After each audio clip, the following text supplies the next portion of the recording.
ህዳር 21 ቀን አክሱም የገባችበት ቀን ነው። 4 ማረፊያዎች ነበሯት። አንዱ መርጡለ ማርያም ይባላል፣ ምስራቅ ጎጃም ውስጥ ነው። መርጡለ ጽዮን ነበር የምትባለው። አንዱ ሳፍ ጽዮን ይባላል፣ ጣና ቂርቆስ ነው። እኔ የመጣሁበት ገዳም ነው። እዚያ አርፋለች። 4ቱ የጽዮን መንበሮች ነው የሚባሉት። አንደኛው ተድባበ ጽዮን ይባላል፣ ወሎ ውስጥ የሚገኝ ነው፣ ደቡብ ወሎ ውስጥ። አንደኛዋ አክሱም ጽዮን ናት። ነገ ህዳር 21 ቆይ እንዳታሳልፈው። ይህ ቪዲዮ ስለ ታቦተ ጽዮን ስለ ጽዮን ማርያም አንድ ቀን ቀድሞ የተሰራ ቪዲዮ ነው። አቤት አቤት አቤት! በጉጉት ስንጠብቀው ነበረ። ደረሰ። እንኳን አደረሳችሁ። እጅግ በጣም ጠቃሚ ቪዲዮ ስለሆነ ቪዲዮን ኮፒ ሊንክ እያደረጋችሁ ጀምሩት።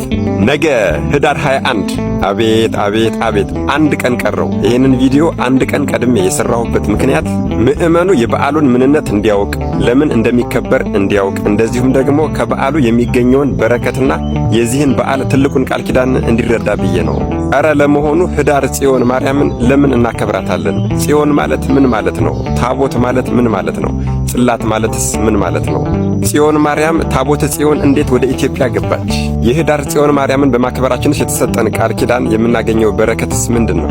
እሺ እኔ ከበዓሉ ጋር የተያያዙትን እነዚህን ሐሳቦች አጠር አድርጌ እናገራለሁ። እናንተ ደግሞ አደራ እንደተለመደው የምትችሉ 21 ጊዜ የማትችሉ ደግሞ ቢያንስ 3 ጊዜ ኮፒ ሊንክ በማድረግ ለሁሉም ሰው እንዲዳረስ አድርጉልኝ። ለቤቱ አዲስ የሆናችሁን ፎሎ ማድረግ እንዳይረሳ እላለሁ።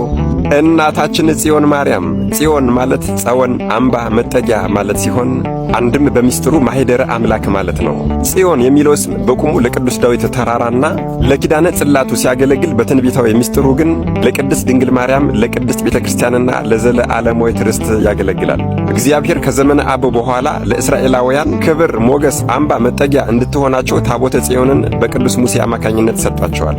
አዎ እጅግ በጣም ይገርማል። ልዑል እግዚአብሔር እኮ በእጁ በራሱ ጽላቱን ቀርጾ ለቅዱስ ሙሴ ሰጥቶታል። ታቦተ ጽዮንም ለ500 ዓመታት ለ500 ዓመታት ከእነሱ ጋር በመቀመጧ በፈጣሪና በእነሱ መካከል ድልድይ ሆና እስራኤልን ለ40 ዓመታት መራቻቸው። አማሌቃውያንን በኃይሏ አጠፋችላቸው። ዮርዳኖስን አሻገረቻቸው። የኤርትራን ባህር ከሁለት ከፍላ በየብስ እንዲጓዙ አደረገቻቸው። ዳጎንን ቀጠቀጠችላቸው፣ ሰባበረችላቸው። ፍልስጤማውያንን አስጨነቀችላቸው። አስጨንቃም ደግሞ ከምርኮ ተመለሰችላቸው። እስራኤላውያን በሙሉ ተማጽነው ጥያቄዎቻቸውን መለሰችላቸው። በድንኳን ውስጥ እግዚአብሔር በእርሷ አማካኝነት ተገለጸላቸው። ከእናንተ ጋር ነኝ አላቸው። ኧረ እንዲሁ በአጠቃላይ በእግዚአብሔርና በእስራኤል መካከል ድልድይ ሆና ለ500 ዓመታት ከኖረች በኋላ ከዚያም ባለቤቱ ልዑል እግዚአብሔር ሲፈቅድ በዘመነ ሳባ በቀዳማዊ ምኒልክ እብነ መለክ እብነ ሐኪም አማካኝነት ህዳር 21 ቀን እናታችን ቅድስት ሳባ ባሰራችላት ቤተ መቅደስ ህዳር 21 ቀን ወደ ኢትዮጵያ ገብታ በቤተ መቅደሷ ተቀምጣለች ማለት ነው።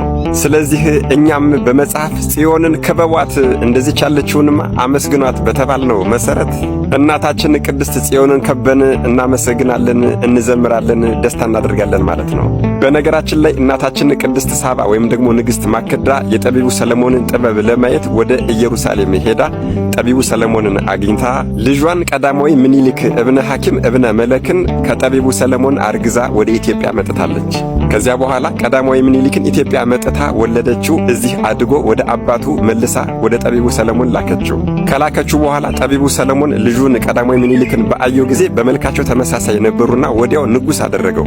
የእስራኤል ሰዎችም እንዴት ለሁለት ንጉሥ እንገዛለን ባሉ ጊዜ ጠቢቡና ንጉሡ ሰለሞንም ይህንን ልጅን ወደ አገሩ እንድልከው ከፈለጋችሁ ሁላችሁም የመጀመሪያ ልጃችሁን ስጡኝ አላቸው። እርሱም የእስራኤላውያንን የመጀመሪያ ልጆች ለቀዳማዊ ምኒልክ ሰጥቶ ወደ ሀገሩ ወደ ኢትዮጵያ ሊልከው እየተዘጋጀ እያለ ሊቀ መላእክት ቅዱስ ሚካኤል ከልዑል እግዚአብሔር ታዝዞ ለሊቀ ካህኑ ተገለጸለትና የታቦተ ጽዮንን ቤተ መቅደስ ታቦተ ጽዮን ያለችበትን ቤተ መቅደስ እኔ እከፍትልሃለሁ፣ አንተ ደግሞ ታቦተ ጽዮንን ይዘህ ከቀዳማዊ ምኒልክ ጋር ወደ ኢትዮጵያ አብረህ ሂድ አለው። ከዚህ በኋላ እንግዲህ አምደ ብርሃን እየመራቸው ሊቀ መላእክት ቅዱስ ሚካኤል ብርሃንን እያሳያቸው በቀዳማዊ ምኒልክ አማካኝነት ታቦተ ጽዮንን ወደ ኢትዮጵያ ይዘዋት መጥተዋል ማለት ነው። ይሄም የተባረከ ወደ ኢትዮጵያ የገባችበት ቀን ደግሞ ህዳር 21 ቀን ነው። ከዚህ በኋላማ ወገኖቼ ታቦተ ጽዮን ወደ ኢትዮጵያ ከመጣች በኋላ በጣና ቂርቆስ ገዳም ለብዙ ዓመታት ተቀምጣለች። ጎጃም መርጦለ ማርያም ውስጥ ተቀምጣለች። ወሎ ውስጥ ተድባበ ማርያም ተቀምጣለች። በመጨረሻም አክሱም ጽዮን ላይ ሄዳ ተቀምጣለች። አሁንም ድረስ በዚያው አለች። እነሆ በኢትዮጵያም የ3000 ዓመታት ዘመን ልትደፍን ጥቂት ዓመታት ብቻ ናቸው የቀራት። ልዑል እግዚአብሔር እኮ ለኢትዮጵያ ያደረገላት ቸርነትና ምሕረት እጅግ በጣም ይገርማል ወገኖቼ።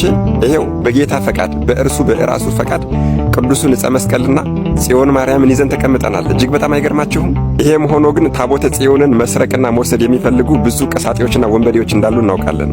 እኛ ግን አንጨነቅም። አዎ አንጨነቅም። ምክንያቱም የመጣችውም የምትጠበቀውም በባለቤቱ በልዑል እግዚአብሔር በቸርነቱ ነውና እንጸልያለን እንጂ አንጨነቅም። በተለያየ ወሬም ራሳችንን አናማጥንም፣ አንጨነቅም። ባለቤቱ ራሱ ከፈቀደ ልትሄድ ትችላለች። የትኛውም ጉልበተኛ ቢመጣ ሊያስቀራት አይችልም። በነገራችን ላይ ታቦተ ጽዮን በአብዛኛው ጽላተ ኪዳን፣ ታቦተ ሕጉ እየተባለች ትጠራለች።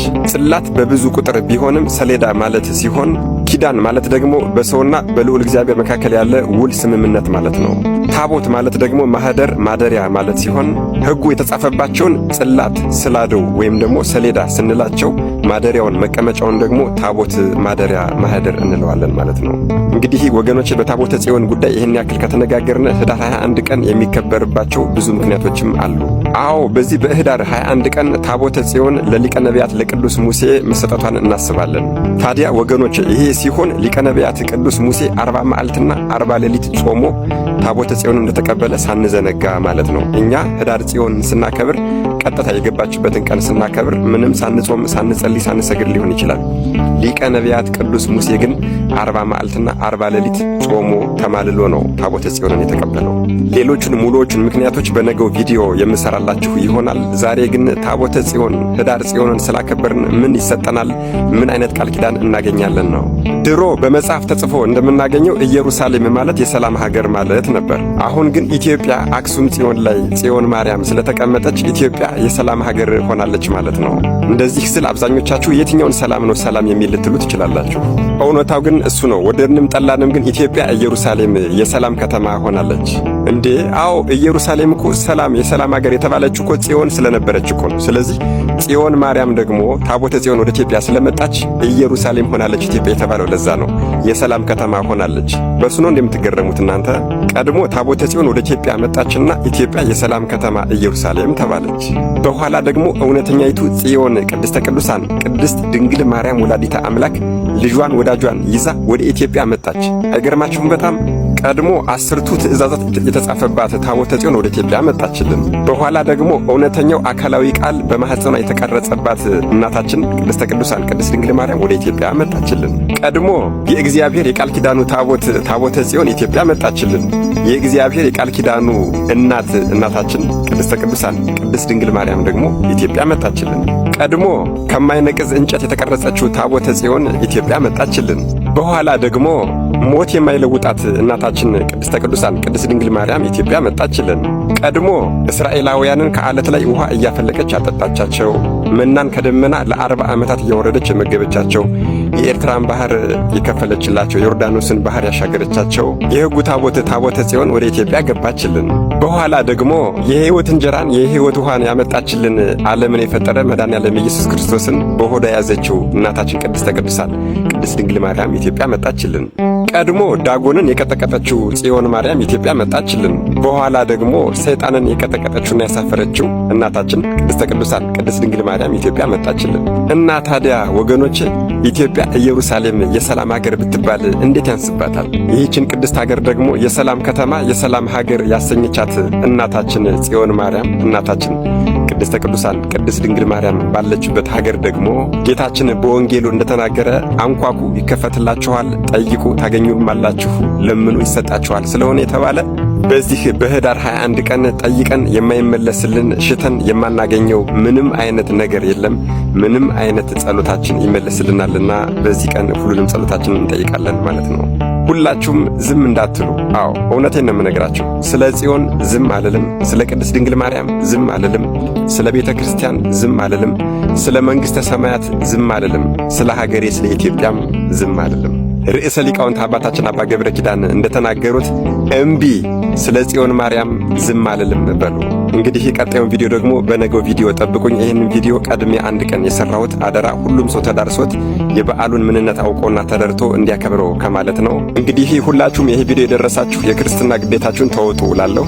መድኃኔዓለም ኢየሱስ ክርስቶስ ከበዓሉ ከሚገኘው በረከትና ረድኤት ያሳትፈን። አሜን። ይቆየን።